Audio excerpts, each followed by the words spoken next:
Your son is a failure.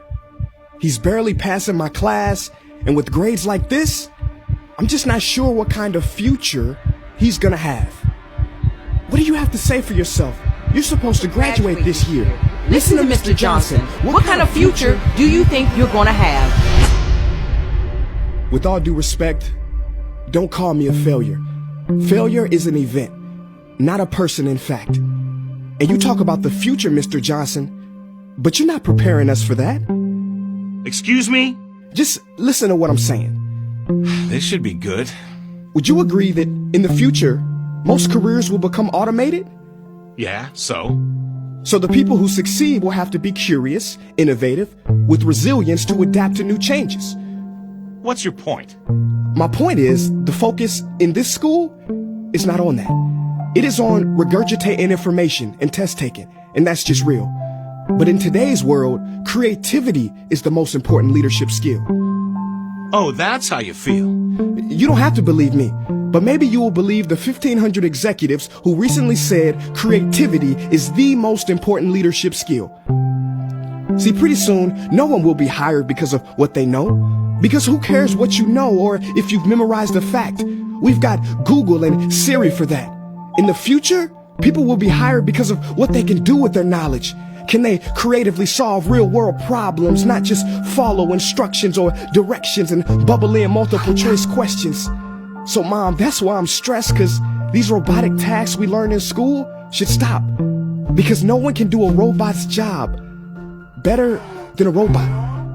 Billionaire founder of Alibaba, Jack Ma, said that we should not compete with artificial intelligence, but instead focus on developing unique human intelligence.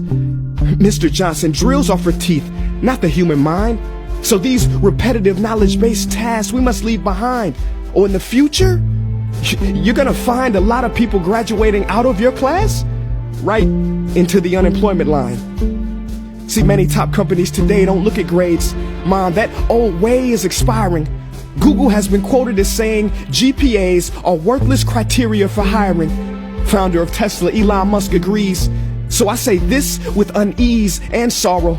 If you continue to teach today as you taught yesterday, then you rob us students of tomorrow.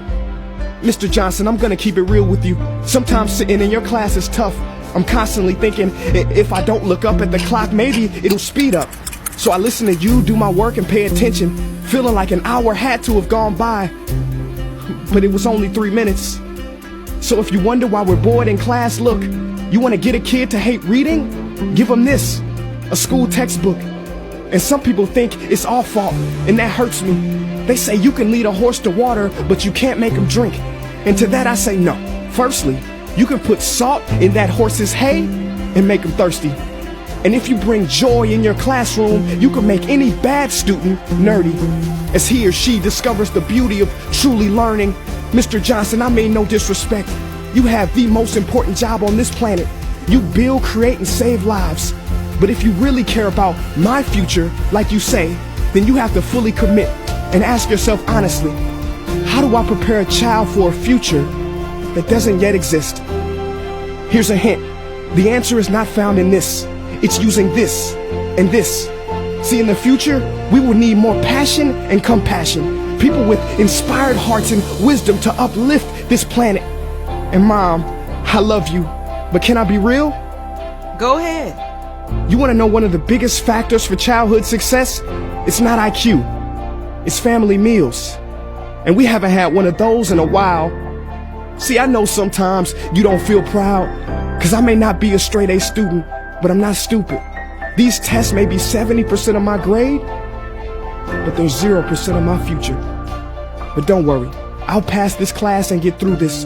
But I need you to give me the space I need to be me and live true. Because the best feeling in the world is that your own parents get you. There's a passage in a book called The Prophet by Khalil Gibran. And if you don't mind, I'd love to share it with you.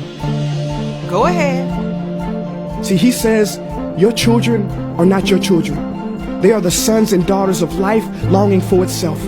They come through you, but not from you. And though they are with you, they do not belong to you. You may give them your love, but not your thoughts, for they have their own thoughts. You may house their bodies, but not their souls, for their souls dwell in the house of tomorrow. So, Mom, I'd appreciate it if you give me the love that I need to pursue my dreams. See, if we are to succeed, all three of us need behavior change on all fronts. We talk about the future, but the future is now, and it is created now by all of us. I've never heard you speak like that before. Yeah, I didn't know. But I'm going to reach out to administration and try to change some things. You have my word.